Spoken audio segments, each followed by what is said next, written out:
Ohun Peygamberimiz aleyhissalatu vesselam mübarek saçını sıyırdıp bolandan sonra ثم أفاد صلى الله عليه وسلم إلى مكة المكرمة راكبا diyesi bilen Mekke'ye Mukarrem'e gaşin gaydıptır. Son saç sıyırlarına minade saç sıyırılıyor.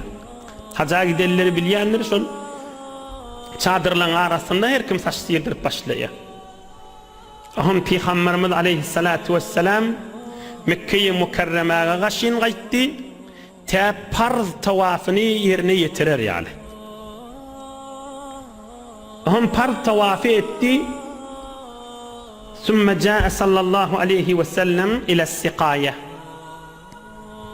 Ahum hacılara süycüsü paylanyan yere gaşin geliptir. Farz tavafı edenden son. اجعلتم سقاية الحاج وعمارة المسجد الحرام. Hacılara süycüsü paylayanmışlar. Hurmani, kan hurmani bir suğa oklamalı, suğa koymalı. Hamana Peygamberimiz aleyhissalatu vesselam ödü mübarek öğünü ediyen işi. Akşam livana bir ağaçtan çenklevli mübarek livanı varmış Peygamberimizin. Şu mübarek ağaçtan livanını içine sudan doldurdup şuna hurma oklat yanmış. Erti irden turanla şun iç yanmış. Bir vakt özünüzden çürüyüm de hayırlanmadan çürüyüm, sağlığınızdan çürüyüm, kuvvetlanmadan çürüyüm. Kade içseniz biter bir teberrik hem sünnet hem dermandır. Biz özümüzde 7 hurmanı koyuyaz, bir livan suva, ulukan livan suva. Her hurmanı yarıp içine oklayan, akşam koyun da erti turun da içamallah. Ama 7 hurman güyücü suva çıkıyor, suyunu içip töpün epberamallah.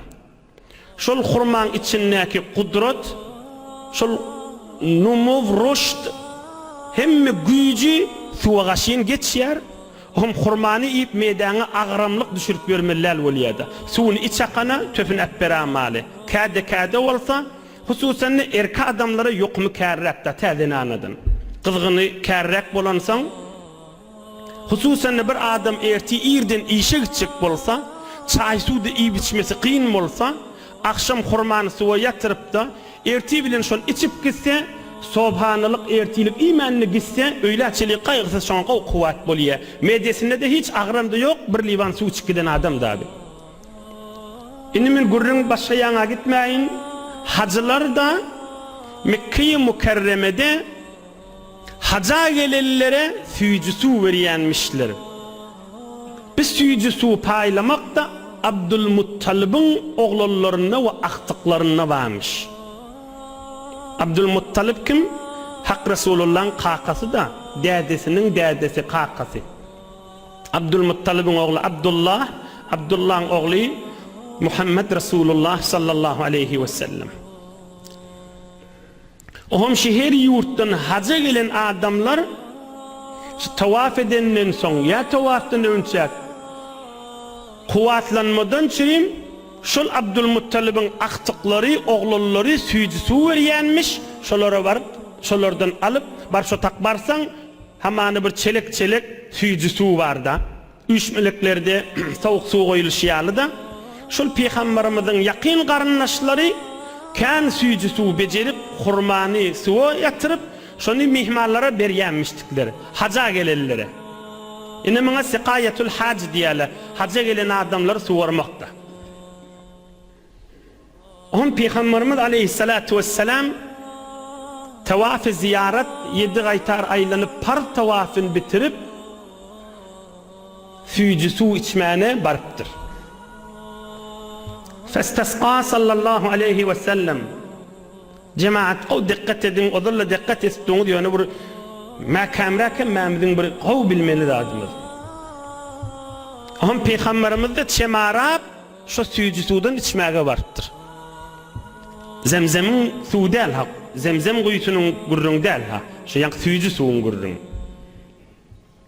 Hazreti Abbas o süyücü suyun başındamış. Peygamberimizin ağası da. Ohum Peygamberimiz baranna ya Fadıl اذهب إلى أمك فأتي رسول الله صلى الله عليه وسلم بشراب من عندها فقال صلى الله عليه وسلم اسقني فقال يا رسول الله إنهم يجعلون أيديهم فيه فقال صلى الله عليه وسلم اسقني مما يشرب الناس. Ohum Peygamberimiz de şu süyücü sudan içmeye baranna ulu millette Peygamberimizin mübarek tövreğini alıp duranmış. Ohum Abbas aydıptır Peygamberimizin ağası. Hay oğulliptir Fazıllayan oğluna. Bar öyde enen süyücü su arasaca süyücü su becerip koyanlar. Arasaca suya hurma oklak koyanlar. Barda gitti şonu getir Resulullah işşektir deydi enene aytta şon Allah gelliptir.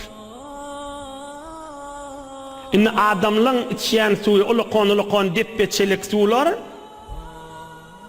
Peygamberimiz de şondan içmeye bardi.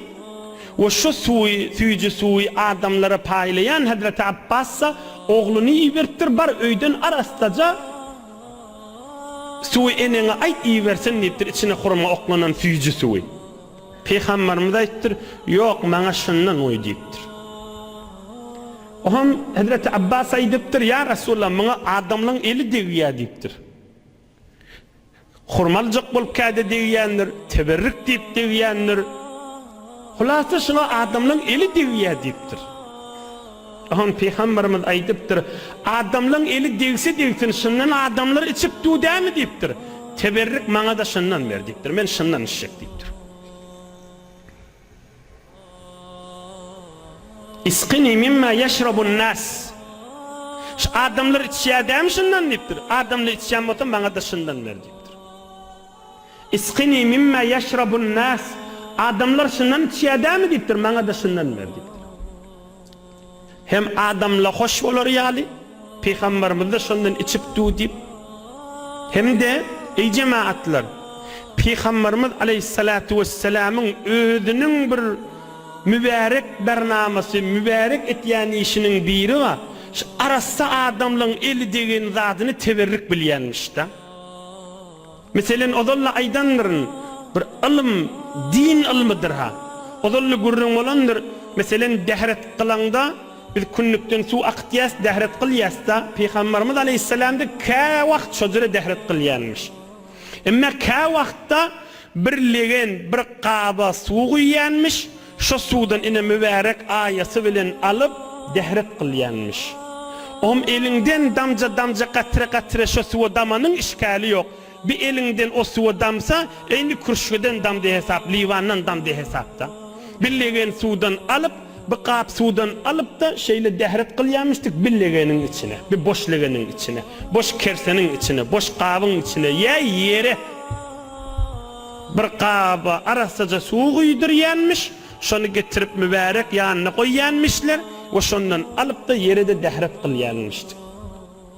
Ohum Peygamberimiz aleyhissalatu vesselam'da Medine-i Münevvere'de Müslüman sahabalan, Müslümanlan şu dehret kılyan legelleri var da şondan kâde teberrik deyip içiyanmış da Müslümanlan dehret kılan suğu deyip.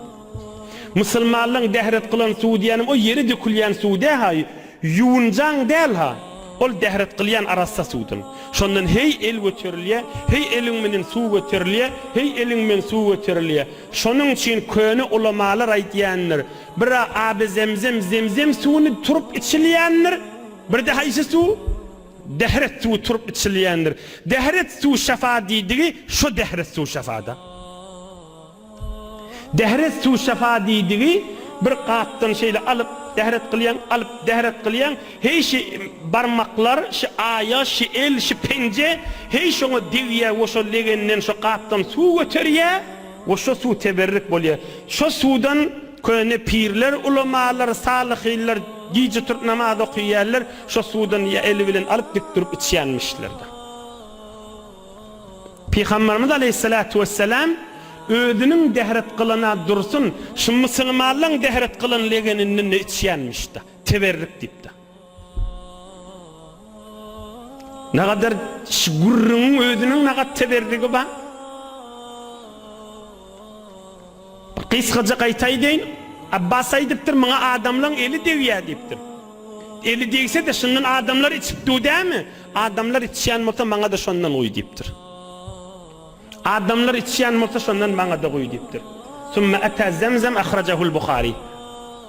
Ohum zemzem suuna gaşin gaydiptir. On gurrun alan aydırsın. عن المزني كنت جالسا مع ابن عباس رضي الله عنهما عند الكعبة الشريفة فأتاه الأعرابي فقال ما لي أرى بني عمكم يسقون العسل واللبن وأنتم تسقون النبيذ أمن حاجة بكم أم من بخل برون كابان yanına yakgurun iyidi yönü 20 yıl sonramda Kabe'nin yanına Hazreti İbn Abbas oturulmuş. Bir çarva adam yani mal üstünde yaşayan Mekke-i Mükerreme'nin tövreğinin malın üstünde, malgaran üstünde yaşayan adam hac etmeyene geliptir Kabe'nin yanına. Oham bana yankı suyucu sudan merttirler. Oham ol adam aydıptır. Ey İbn Abbas deyiptir. Ol sen ağılın illen deyiptir. O tada bal süt suğa garip beriyeler. Siz näme hurman süýjü tutup berýäňiz? Özüňiz mätäşlikden etýäňiz mi, bahillikden etýäňiz mi diýipdir.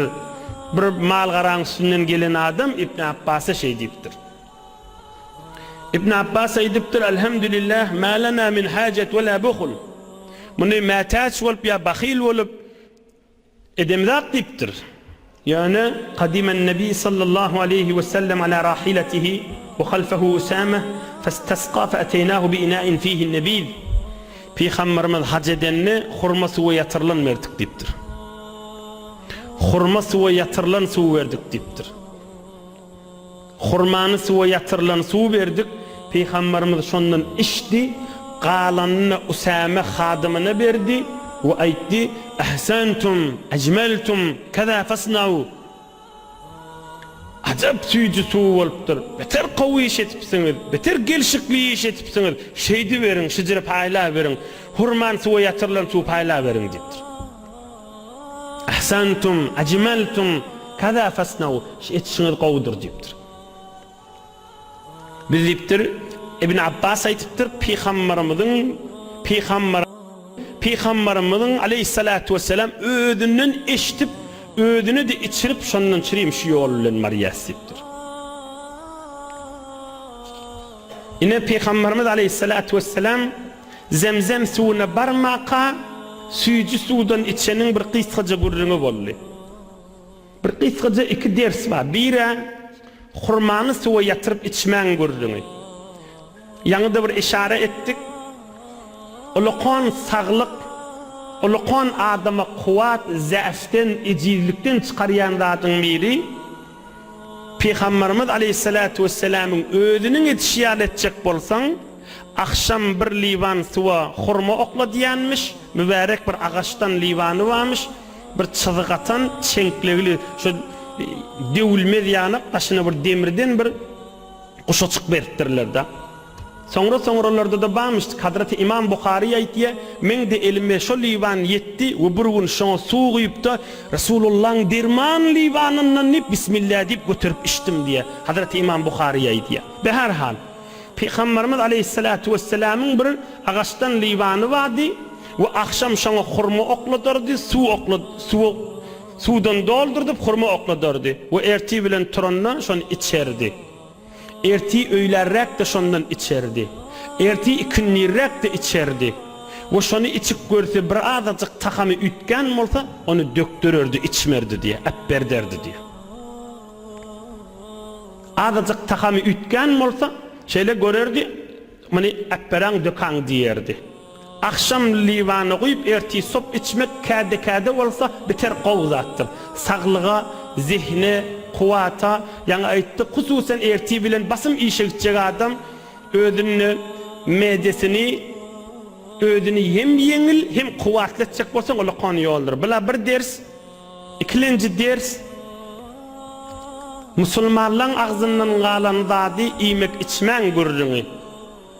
Inni umumen umumlukta elhamdülillah bizim büyük ulamalarımız Bukhara Şerif'ten, Harazm Şerif'ten bir teberriklik könü ulamalardan gelen adamlar ve ulamalar bir uyuşmelikte, bir sadakalarda bir teberrik ahuncan arası adam qaza iyenine, nahar iyenine şon tabağını paylanıyarlık Peygamberimizin öyle denişinin sabit zattaş. Hemmeniz görensiniz bir sadakalarda bir teberrik bir arası adam dehretilecek ediyen adam qazadan nahardan iyenine tamam olandan soň dua edilmeke, hamd edilmeke, şu tabağı paylanıya, şu teberriklik Müslümanlığın eli degenine şu. Arasta adamın eli degenlikte. Allah rahmet etsin. Türkmen ilimide mehbub taksirlan biri Hazreti Ama Şahun taksir. Bir gün bir sadakada otuydu, biz de şu merekede otuyduk. Şu taksirin ağzından ben ödüm eşittim. Ama Şahun taksir Allah rahmet etsin aytti. Bir gün sadakada otuyduk, bir merekede otuyduk dedi. Şu merekede de Mürşid-i Rabbani olan Nazar Ahun Pir otuydu. Nazar Ahun Mahiri, Nazar Ahun taksir otuydu. Ve Annağılca Ahun Nakşbendi bir de otuydu. Hemmeler Allah rahmet etsin mollalar. Ama Şahun taksir aytti. Bir gün bir merekede otuyduk. Nazar Ahun Pir otuydu. Allah rahmet etsin. Annağılca Ahun Nakşbendi Allah rahmet etsin otuydular. Ve qaza iptuqa Nazar Ahun taksir etti. Mübarek ağzından bir nohut yancak bir zat saçağın üstüne kaçtı. Bir arçınanına etti ve ip duran kazasından, çeynen kazasından bir nohut yancak saçağın üstüne kaçtı. Annağılca Ahun taksir derrev şonu barmağı bilen alıp teberriktir deyip ağzına salttı iyiydi şonu diye. Ama Şahun taksir aytti, bir zamanla da ediler mi kamşı işler dedi. Qayta edeyin, hemmeleri Allah rahmet etsin mollalar, dağ yalı büyük insanlar. Huday o bennelere cennet-i firdevs versin. Nazar Ahun taksir otuydu saçağın başına, qaza ip tuğdular, nahar ip tuğdular.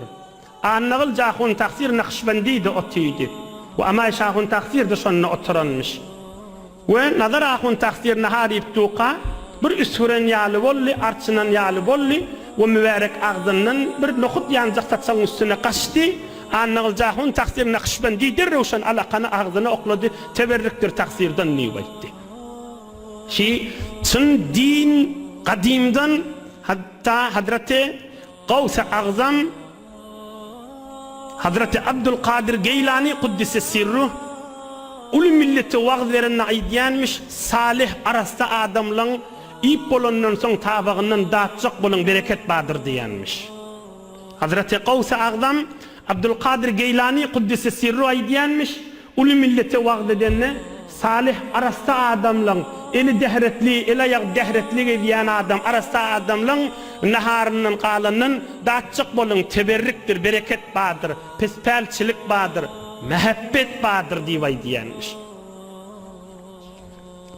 Yine Peygamberimiz Aleyhissalatu vesselam'ın mübarek süyücü sudan içeninin bir kısaca dersi oldu. Abi Zemzem'e de bariyerliğini aydıp o ham tamam eder. Süyücü sudan ne geçip Zemzem suyuna vardır. Süyücü sudan geçip Zemzem suyuna vardır. Thumma ata sallallahu aleyhi ve sellem Zemzem. فقال صلى الله عليه وسلم لولا أن يغلبكم الناس عليها يا ولد عبد المطلب لنزلت فسقيت معكم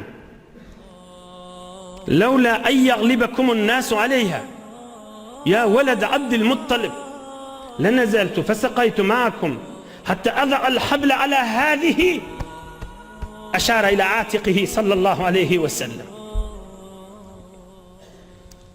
Zemzem suyundan bana su çekin deyiptir. Ham aydıptır. Ey Abdülmuttalib'in oğullar deyiptir. Kuyun başında siz durýaňyz diýipdir. Şon Abdulmuttalib de Zemzem suwuny gazallardan İsmailjanın döwründe suw çykýar, soňra neçe 100 ýyllap Zemzem suw gömülýär da. Soňra men Abdulmuttalib gazyp başlaýar. Am Abdulmuttalibiň oglallary da Zemzem suwunyň başynda durýanmışlar. Oňam Peýgamberimiz aleyhisselam aýdypdyr: "Ey Abdulmuttalibiň aktyk çoğuluklary, oglallary, ewlatlary, ferzentleri" diýipdir. "Maňa da şu Zemzem suwundan beriň" diýipdir. Ýene bir teberrük okuýaýyn. "Lawla an yaghlibakumun nasu aleyha lanazaltu fasaqaytu ma'akum hatta adha al-habl ala hadihi." Siz soğabi işedip otyňyz diýipdir. Zol kuýdan suw çekip hajylar suwaryp otyňyz diýipdir. Biter ulaqan işetýäňiz diýipdir. Minni düşüpdi. Şik Zemzem kuyusuna sallanan tanafy girşimi alıp da gawa bedere suw çekesim gelýär. Ýöne men şeýsem adamla da şeýçek bolup tanap siziň eliňizden gitjek. Size rahmet için edemek diýipdir. Ýoksa men neşe soğabi işe şerket edesim gelýär diýipdir. Teberrükan gaýta aýdaýyn. Ey Abdulmuttalibiň oglallary diýipdir. Menne düşüp diýipdir, düşüp diýäni düýäň üstündemiş. Şol hewr şulukluk bolupdyr. On Peýgamberimiz aleyhissalatu vesselam maslahat bilipdir düýäň üstüne men aýlanmany. Oňam ey Abdulmuttalibiň oglallary diýipdir. Menne düşüp şu Zemzem suwundan suw çekip şu tanafyny suw çekimde şu girşimde goýup suw çekip hajylar suwarasym gelýär. Siz soğabi işe diýäňiz diýipdir. Ýöne men beýstem ha şeýtmek de hajyň bir işi mi qadyp adamlar düşünüp her kim öýde suw çekjek bolup soğabi işetjek bolup sünnetmişdik diýip adamlar gaýym durarlar. Bu sizin eliňizden tanap gider diýip gorkýan. Siz şu hormatyňyzda, şu mekanatyňyzda, şu menziletiňizde, şu şerafetiňizde durur ýaly men düşüp suw çekemek diýipdir. Ýoksa men neşinden düşüp şu soğabi işe şirket edetim gelýär diýipdir. Aham ol mübarek ýene de Zemzem suwundan içip ýaxşy qanyp, aham mübarek agzyna ýene suw alyp, şonu pışırdadıp mübarek ağzından şol qawa şol bedere kuyup onu Zemzem kuyusuna gaşyn ıngdarypdyrdy Hak Rasulullah aleyhissalatu vesselam. Allah Taala ýaşaýşyňyzy iman baýlygyndan dolu etsin inşallah.